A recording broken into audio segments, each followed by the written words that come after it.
Dan sebaliknya apabila orang yang masbuk ini tidak mendapati imam sedang ruku, mungkin sedang sujud atau apa, maka dia tidak dihitung satu rakaat, tapi dia tetap takbiratul ihram di awal. Ini kondisi yang pertama. Kondisi yang kedua, apabila makmum mendapati imam, entah imamnya sedang ruku atau imamnya sedang sujud atau imamnya sedang bangkit dari sujud, apa sikap dia? Harus mengikuti imam segera, tidak menunggu imam itu bangkit dari duduknya langsung. Kalau lihat imam sujud takbir Allahu Akbar, langsung ikut sujud walaupun tidak dapat satu rakaat. Ini kondisinya. Kemudian yang berikutnya jemaah,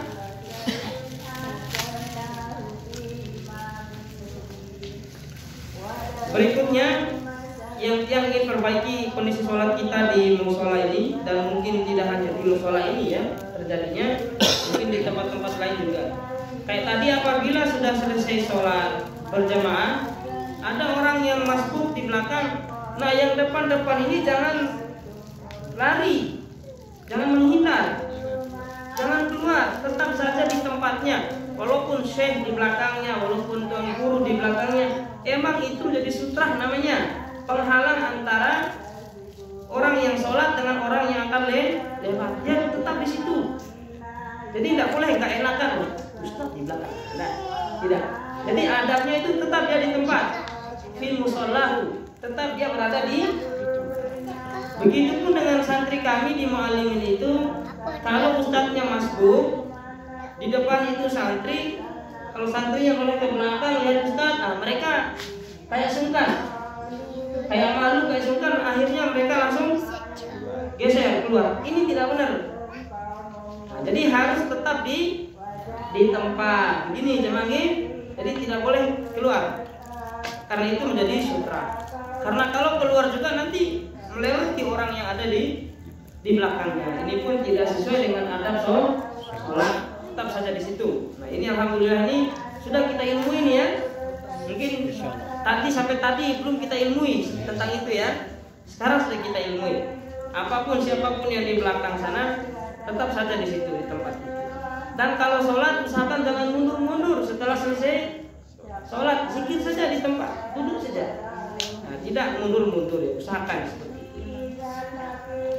Baik, selanjutnya jamaah rahimakumullah, yang ingin sampaikan berikutnya ini adalah kaifiyatu tazkiril a'immatil al-mansiyyin atau al-mansiyyin. Cara mengingatkan imam yang lupa. Nah, ini cara mengingatkan imam yang lupa. Dia harus minum dulu sedikit karena agak kering. Ya. Apakah pernah menemukan imam yang lupa jemaah? Sering ya. Nah, bagaimana cara kita mengingatkannya? Bahkan ada yang ekstrim itu, dia langsung pakai bahasa sendiri ya. Salah itu, kurang rakaatnya dan seterusnya.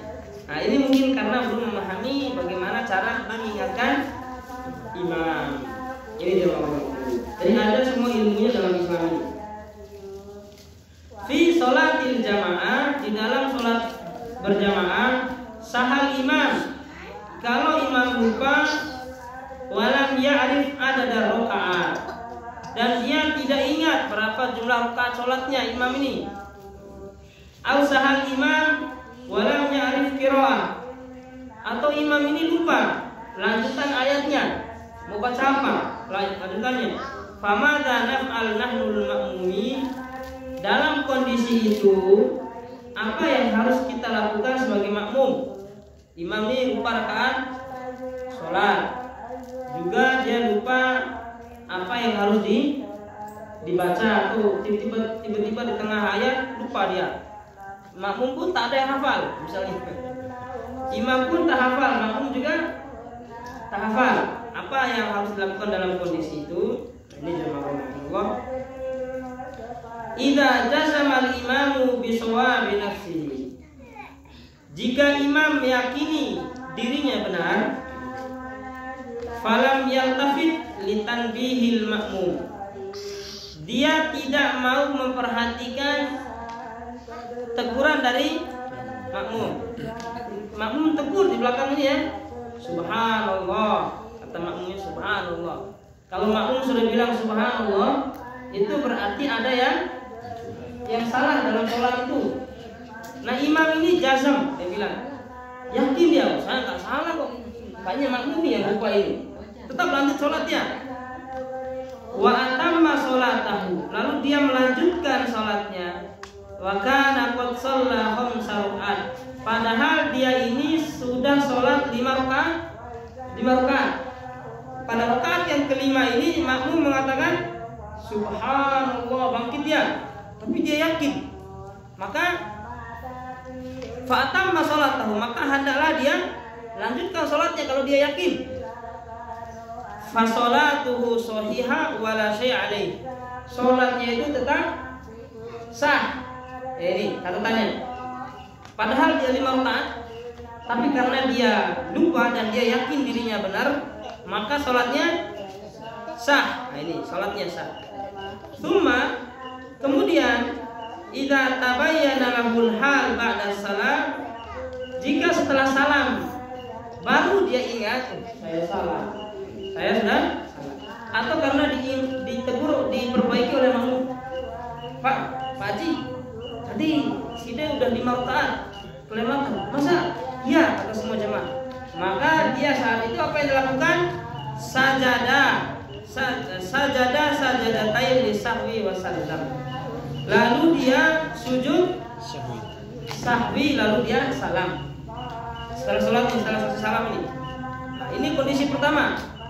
Kalau imamnya yakin, jadi jangan mengatakan sholat imam itu salah, tetap sah sholat. Kondisi kedua, lalu bagaimana dengan makmum? Nah, kalau imam tadi tahu nggak dia sholatnya yang 5 rakaat itu benar atau salah? Nggak tahu dia nggak sadar. Nah yang makmum ini bagaimana? Yang sadar ini makmum ini sadar dia kalau sholatnya sudah lewat. Apa yang harus dia lakukan? Coba. Apakah dia ikut makmumnya atau tetap duduk di tempat? Nah ini penjelasannya. Idza alimal makmum bi anna imamahu qama li rak'atin zaidah.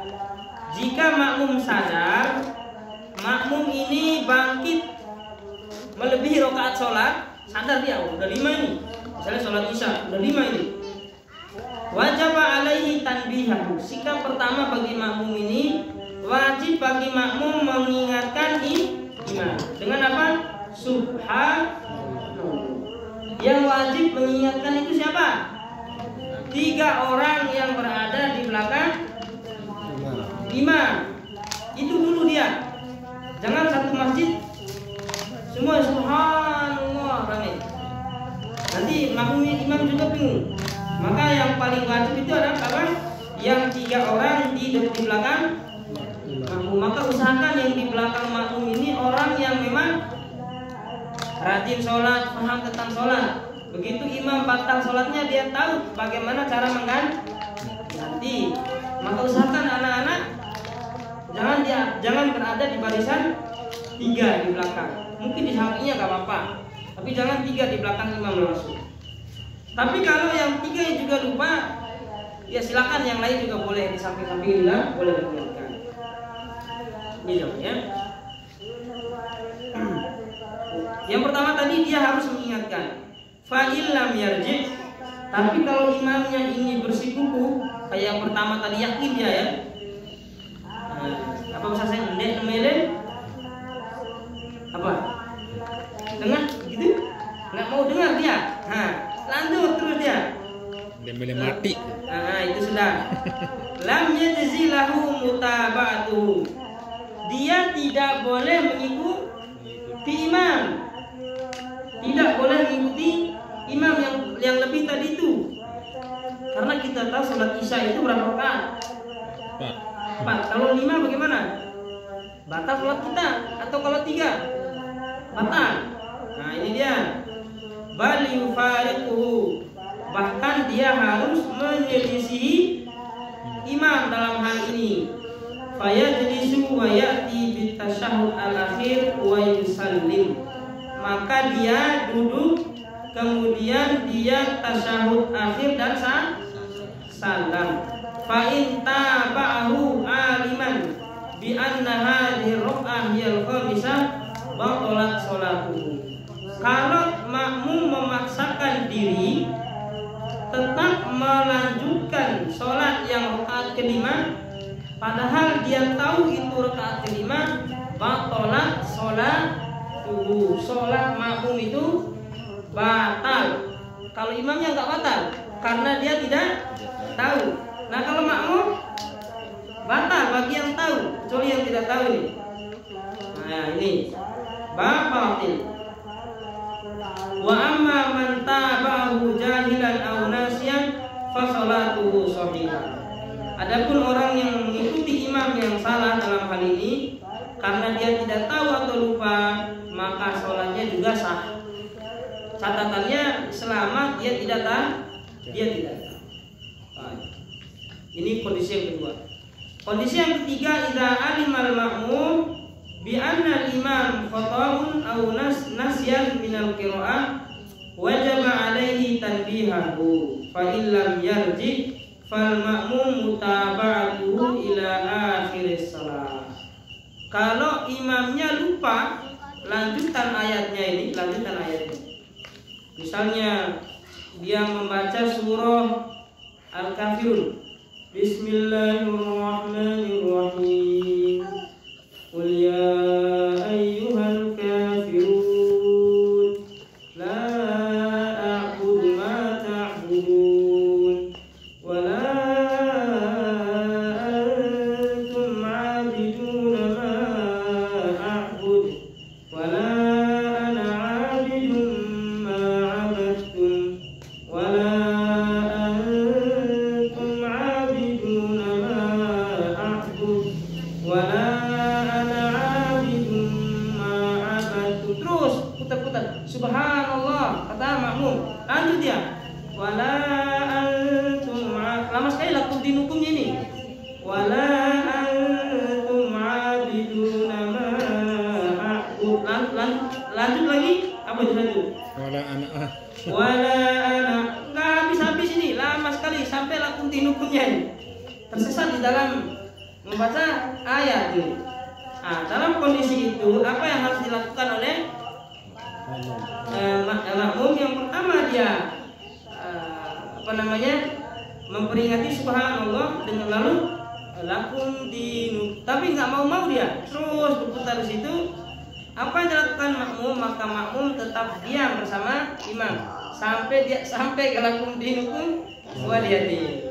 Nah dalam kondisi ini makmum tidak sholat sendiri ya, langsung ruku langsung salam, enggak, tunggu imam sampai nanti juga dia capek sendiri juga ya, dia tahu juga salahnya.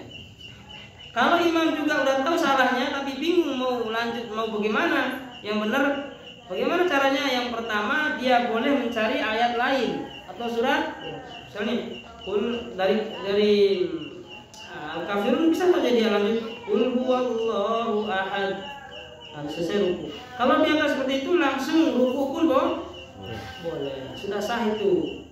Kecuali kalau dia lupa suratul Fatihah ya harus selesai karena rukun itu. Kalau surat lain bisa dia tidak sampai selesai.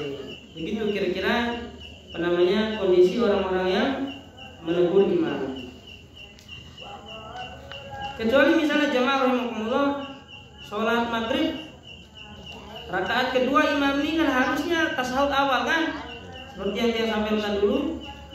Nah imam ini langsung berdiri dari sujudnya, kan harusnya dia diam dulu di rakaat kedua ini sholat maghrib tadi kan 3 rakaat baru tasyahud awal, dia langsung bangkit berdiri. Dalam kondisi itu apa yang harus dilakukan? Maka makmum mengikuti imam, karena kalau imamnya turun lagi berarti dia menambah rukun. Kecuali imam ini, boleh nggak imam ini setelah tegak itu duduk lagi dia? Nggak boleh, karena sudah nyampe rukun yang lain. Kecuali lagi bungkuk begini, belum tegak berdirinya, jangan misalnya ya, rakaat kedua nih, imam dari sujud langsung naik begini, baru dia begini, baru ingat dia ya, nih boleh turun lagi, boleh turun. Tapi kalau sudah begini, sudah nggak boleh, sudah tidak namanya, sudah ruku, itu kondisi. Begitu kira-kira jemaah. Silakan diminum dulu. Dia ngajak dulu nih, bismillah. Ayo biar santai saja. Agak tegang. Minum dulu biar ada cairan. Fikih ini jangan terlalu tegang. Fikih ini biasanya santai ya. Kalau akidah baru kita tegang. Fikih ini santai saja. Karena fikih ini memang sifatnya santai. Silakan. Ini gak ada air minumnya. Pembawa acara ini.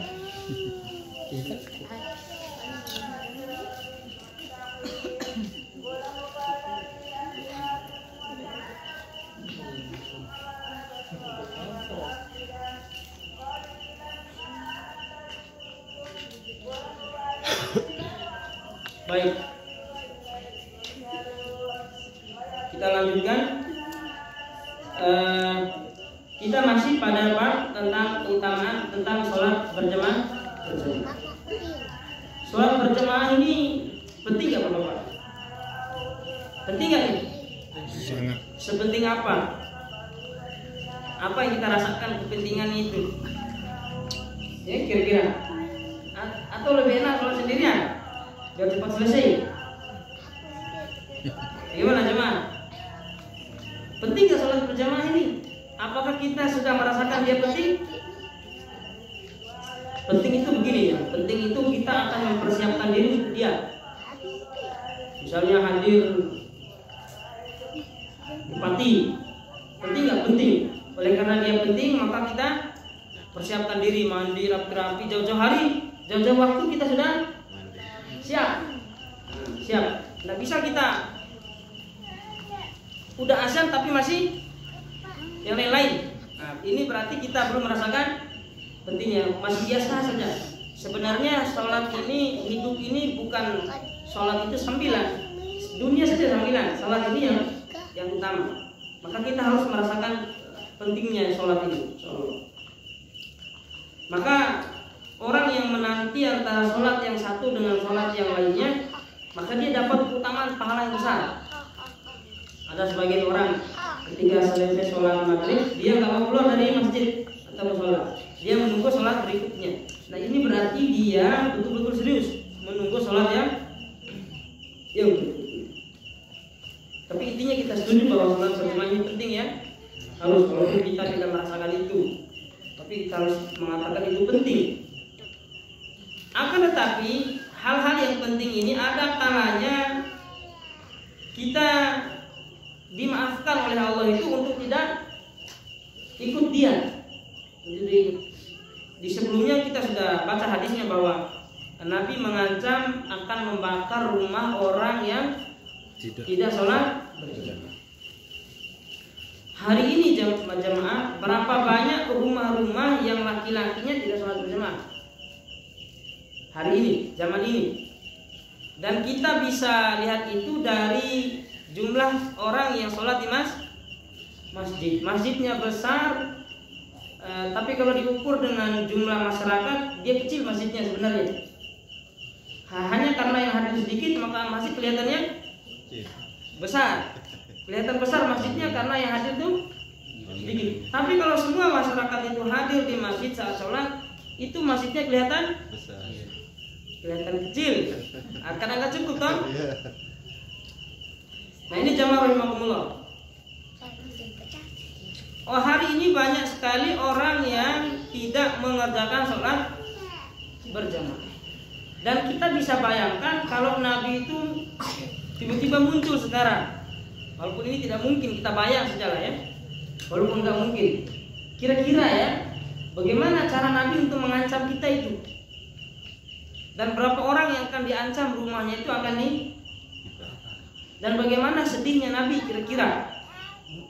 Ini kritik saya sedikit terhadap kita ini kaum muslimin.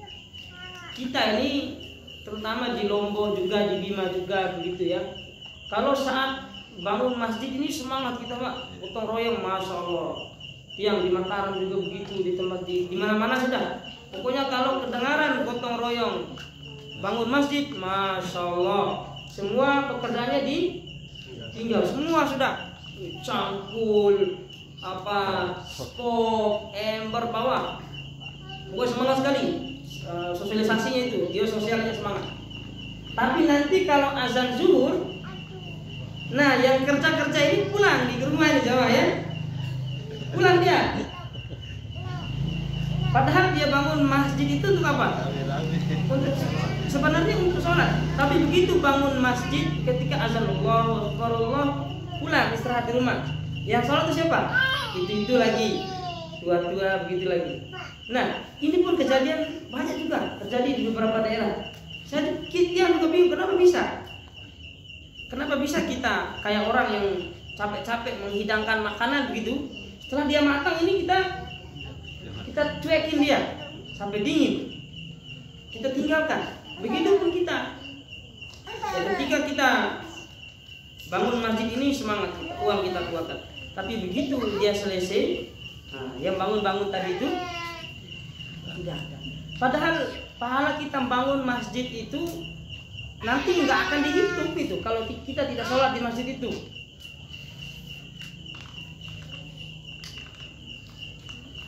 Kan begini kata Nabi, awalu ma yuhasabu bil abdi yaumil qiyamah as-shalah.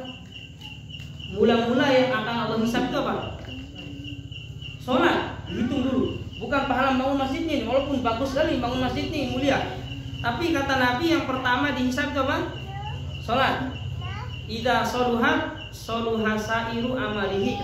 Jika sholatnya bagus, baik, maka ini akan menjamin amalan-amalan yang lain juga akan ikut baik. Wa idza fasada sairu amalihi. Tapi jika sholatnya rusak, terutama berjemaahnya, maka rusak pula amalan-amalan yang lain. Nah ini dia jemaah rahimakumullah. Semangat ini harus kita jaga, tapi juga semangat berjamaah juga harus ini PR yang belum yang temukan jawabannya. Kenapa saat mengangkat semen itu mampu? Ya toh? Saat nyendok itu mampu. Keluar keringat kita pasti. Capek. Nah, sholat ini insya Allah nggak keluar keringat. Ya kan? Kemudian mengangkat sejadah itu nggak secapek mengangkat satu ember semen, ya kan? Tapi kenapa? Yang lebih ringan ini berat dan yang berat itu terlihat ringan. Mungkin ada yang bisa bantu tiang ini. Bapak-bapak. Nah ini masya Allah. Baik, kita coba lanjutkan. Nah, dalam kondisi-kondisi tertentu ada juga yang dimaafkan oleh Islam, yang istilahnya ditoleransi ya, yang difahami lah, enggak dicela dalam Islam. Orang yang sholat berjamaah itu boleh tidak berjamaah dengan syarat yang pertama al-marad, sakit, ada sakit. Idza kana yashukku ma'ahu al-hudur ila al-jum'ati wal jum'ah. Jika orang ini sakit dan sakitnya ini betul-betul menghambat atau menyulitkan dia untuk sholat Jumat atau sholat berjamaah, maka tidak mengapa baginya sholat di Kalau sholat Jumatnya yang ketinggalan, maka dia ganti dengan sholat zuhur di rumah. Silakan saja. Kalau betul-betul sakit yang menyulitkan. Ya, kalau masih pilek-pilek kayak gini bisa lah ya, insya Allah. Kecuali sakit yang keparing betul. Kemudian mudafa'atul baul amil ghaib lima yatarattabu ala mudafa'atihima min dhihabil khusyu' fi shalah wa lima fihi min ad-darar 'ala al-badan. Yaitu orang yang sedang menahan hajat, kencing misalnya, atau sakit perut. Orang sudah komat. Bagaimana sikap dia? Apakah dia paksakan diri? Maka dalam konteks ini dia harus selesaikan hajatnya, karena sholat dalam keadaan menahan hajat itu hukumnya makruh. Hukumnya apa? makruh. Dan juga menghilangkan khusyuk. Mau bisa sholat saja, sampai kapan nih biar saya bisa kejeding misalnya. Maka sholat ini kita harus datangi dia dalam keadaan kita ini siap. Dalam keadaan kita ini siap, tenang saja. Oleh karenanya kalau kita juga masbuk, tidak boleh kita lari-lari karena takut ketinggalan rakaat sholat. Di rumah itu, misalnya lari sampai masjid, Allah Akbar. Kenapa sih? Nah, ini tidak boleh ini. Kata Nabi, la tata'ajjalu, jangan terburu-buru. Fa innal ajalata min syaitan. Karena terburu-buru itu datang dari syaitan. Jalan saja. Walaupun kita ketinggalan, nanti kita sempurnakan yang ketinggalan. Nah ini dalam kondisi menahan hajat boleh. Kemudian hudurut ta'am wal insan ja'un. Kondisi ketiga yang boleh menghambat kita sholat berjamaah itu adalah hudurut ta'am wal insanu ja'iun. Terdapatnya hidangan di depan kita sementara kita dalam keadaan sangat lapar. Au kanat nafsuhu tatawaq ila ta'am ala an la yattaqida ada au khaliyat tahalluf ala salat jamaah. Jadi ada orang yang lapar sekali jamaah, lapar sekali. Dia suruh istrinya hidangkan makanan. Oke. Istrinya hidangkan makanan sudah lezat di depannya, udah tinggal disantap semua. Tiba-tiba azan. Dia lapar sekali.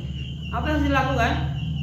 Maka dia selesaikan dulu makanannya. Kata Nabi, idza hadara ta'am faqutimal isya 'ala al-asha. Jika makanan itu sudah terhidang, maka dahulukan asya, itu makan malam, 'ala al-isya, dibandingkan sholat isya. Ayo makan dulu, baru itu sholat. Bahkan dalam hadis yang lain, la sholata inda hadratit ta'am, tidak sempurna sholat seseorang ketika makanan sudah dihidangkan. Ini saking Islam ini memperhatikan kesehatan badan. Kemudian yang berikutnya adalah al-khawfu al-muhaqqaq ala nafs awil mal aw ghairihima. Ketakutan yang bisa merugikan. Misalnya jemaah rahmatullah, misalnya rumah dia ini tidak aman. Di dalam rumah ini ada banyak barang-barang yang berharga, belum aman rumah ini. Kalau dia tinggalkan, khawatir nanti maling masuk. Misalnya kuncinya rusak atau pintunya belum terpasang. Kayak tiang kemarin itu pernah tidur dalam keadaan rumah itu tidak punya pintu semuanya. Tidur dalam keadaan rumah itu tidak punya pintu karena renovasi kemarin. Akhirnya ya kita sholat di rumah. Di dalam rumah itu banyak yang tidak bisa ditinggalkan. Kita khawatir orang bisa masuk. Oleh saja itu, selama itu tidak merugikan kita untuk saat itu. Atau misalnya lagi ada perkelahian antara RT. Misalnya jemaah ya, RT 1. Di sini pakai RT-RT-an ya. RT 1, RT 2, RT 3. RT 1 dan RT 2 ini berkelahi, perang. Masjidnya adanya di RT 3. Kalau RT 1 mau sholat ke masjid harus lewati RT 2. Kalau dia lewat ini dia akan dihajar misalnya, atau bahkan dia dibunuh misalnya karena tegang. Maka dalam kondisi itu dia boleh tidak sholat berjamaah sampai suasananya redam. Itu kira-kira hal-hal yang bisa menghalangi kita dari sholat berjamaah. Atau kondisi-kondisi darurat yang lainnya yang tidak bisa kita hitung. Mungkin itu dulu yang dapat yang sampaikan. Dan alhamdulillah cukup untuk memberikan kita pemahaman ilmu tadi tentang cara menegur imam ya. Kemudian yang berikutnya tadi adalah orang-orang yang dibolehkan atau yang dimaafkan untuk kita sholat berjamaah. Semoga itu bermanfaat untuk kita semua. Demikian Assalamualaikum